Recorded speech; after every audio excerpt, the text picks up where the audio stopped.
Olá, olá, como é que tá? Tudo bem? A gente no outro vídeo, a gente falou sobre coisas importantíssimas, tremendas. Mas eu falei, escrito, né, que eu ia falar sobre salvação. E eu fiz aqui uma pequena demonstração aqui em desenho para ver se fica claro o que a gente vai falar hoje, tá? Primeiramente, a gente precisa entender o que é, né, o que o dicionário fala sobre a questão salvação. Olha, no dicionário está escrito assim, ó, ação ou efeito de salvar, de libertar, né, pessoa ou coisa que salva de perigo, situações difíceis. Ou seja, a palavra salvação, ela está ligada no ato de salvar, né? De tirar pessoas de um ato de aprisionamento ou de situações difíceis. Então, no nosso caso, né, todos nós estávamos presos por causa do pecado de um só homem. A palavra de Deus fala que por causa de um só homem, todos se fizeram pecador. Olha aqui para vocês verem. Eu coloquei aqui, ó, propósito, né, que foi o propósito inicial, entendeu? De Cristo, né, de Deus. O propósito inicial era fazer o homem todos a sua imagem e semelhança, tá? Todos a imagem e semelhança de Deus. Aqui então é o princípio de todas as coisas, o princípio da criação, o princípio daquilo que Deus está fazendo sobre a face da terra. Depois nós vemos aqui, né, o pecado entra no mundo.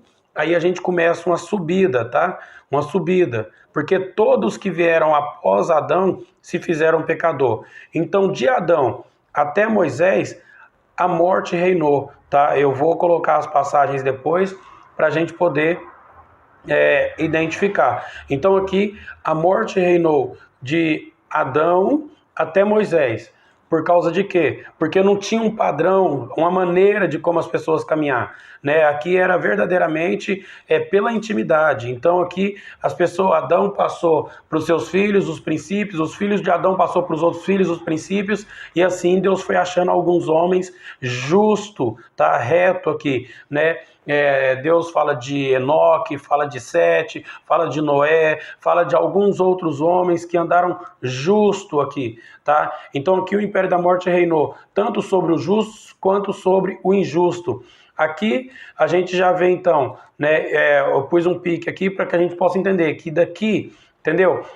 Para frente é uma nova etapa, tá? Daqui para frente é uma nova etapa. Então aqui Deus ele já faz um trabalhar, né, de libertação, de chamar, entendeu? Chamar uma nação, chamar um povo para poder representar ele sobre a face da terra. Então Deus chama Abraão, tá? Do meio da sua terra, do meio da sua parentela, e Abraão sai e vai para um lugar onde Deus tinha mostrado. E a partir dali Deus faz uma promessa, tá, para Abraão, falando que a descendência de Abraão, o povo de Abraão, aqueles que viriam depois de Abraão, né, Deus estaria fazendo uma aliança eterna com eles. Eles seriam um povo, uma nação peculiar. Então veio Abraão, Isaac, Jacó, né, e o povo foi aprisionado. O povo foi aprisionado no Egito, tá? O povo foi aprisionado no Egito. Depois que o povo sai do Egito, através de Moisés, Deus mostra ou tenta novamente trazer o povo para um relacionamento. No meio do deserto, lá no Sinai, Deus tenta se revelar novamente para o povo. O povo não quis, falou: Moisés, fala tu conosco, mas não fale Deus conosco para que a gente não morra.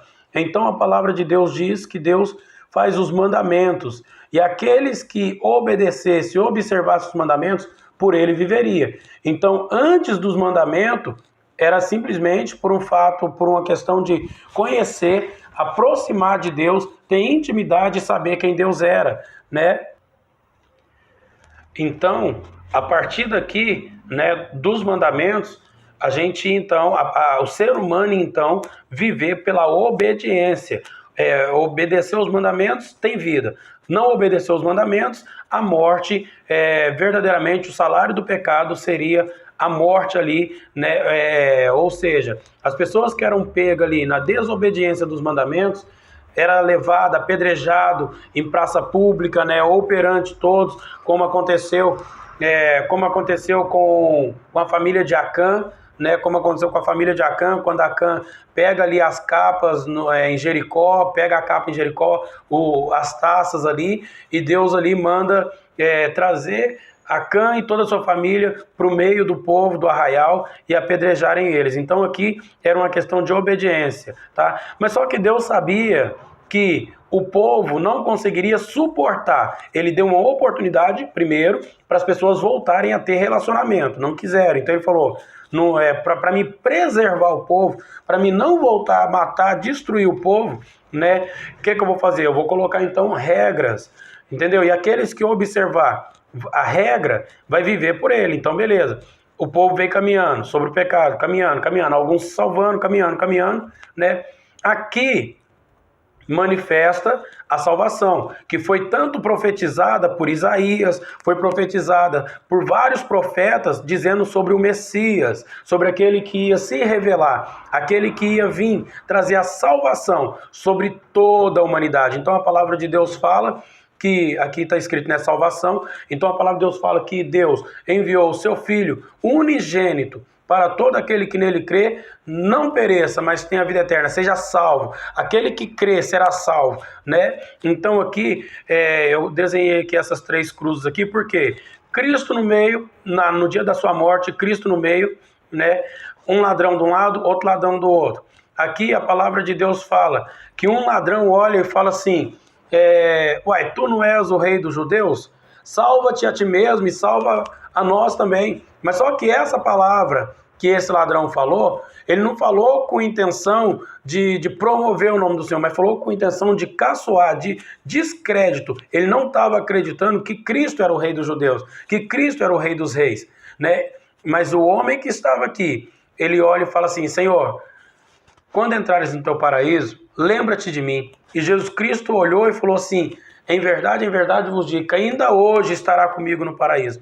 Cristo aqui estava mostrando que a partir daqui, para descer para cá, para descer novamente para o propósito, era uma questão de crer que ele era o Filho de Deus. A palavra de Deus fala que a salvação não vem por obras para que ninguém se glorie. É um dom gratuito dado por Deus. Então nós vamos ver no Velho Testamento várias passagens dizendo sobre Salvador, sobre o Salvador, o Messias, né, que viria para poder libertar. Então, o maior problema é quando nós entendemos, ou quando as pessoas não compreendem, na verdade, que necessita, porque na nossa cabeça a gente fala assim, não, eu não preciso de salvação porque eu não estou preso a nada. Eu não preciso de salvação porque eu não fumo, eu não bebo, né, eu não me prostituo. Mas na verdade, toda pessoa que está fora de Cristo ainda está presa ao pecado. Porque todos, através de Adão, se fizeram pecador. E todos são justificados através da ação de um só justo, que foi Cristo, na cruz do Calvário. Quando o sangue de Cristo é derramado sobre a humanidade, quando o sangue de Cristo é derramado sobre nós, né, nós somos salvos, livres do império da morte, livres do pecado, livres de tudo isso. Aí nós falamos assim, pastor, mas você acabou de falar que a salvação, ela não vem por obras, então eu não preciso fazer mais nada, né? Eu não bebo, eu não fumo, eu não me prostituo, então eu não preciso fazer mais nada. Sim, a gente precisa.